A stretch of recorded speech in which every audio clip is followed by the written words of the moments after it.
حضرت ابو ہریرہ رضی اللہ تعالی عنہ فرماتے ہیں کہ ایک روز میں رسول اللہ صلی اللہ علیہ وسلم کے ساتھ باہر نکلا، اس طرح کہ میرا ہاتھ آپ کے ہاتھ میں تھا۔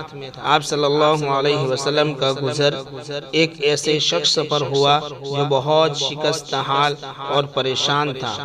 آپ صلی اللہ علیہ وسلم نے پوچھا، تمہارا یہ حال کیسے ہو گیا؟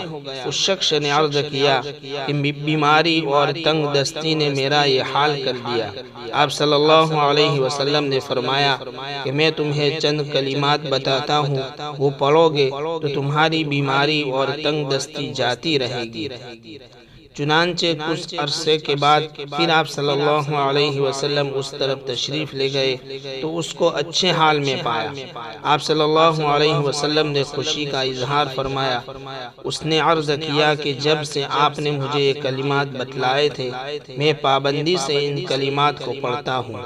وہ کلمات یہ ہیں: بسم اللہ الرحمن الرحیم، توکلت علی الحی الذی لا يموت، الحمد للہ الذی لم يتخذ ولدا ولم يكن له شریک فی الملک ولم يكن له ولی من الذل وکبرہ تکبیرا۔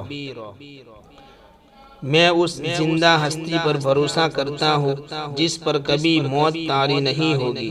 تمام خوبیاں اسی اللہ کے لیے ہے جو نہ اولاد رکھتا ہے اور نہ اس کا کوئی سلطنت میں شریک ہے، اور نہ کمزوری کی وجہ سے اس کا کوئی مددگار ہے، اور اس کی خوب بڑائیاں بیان کیجیے۔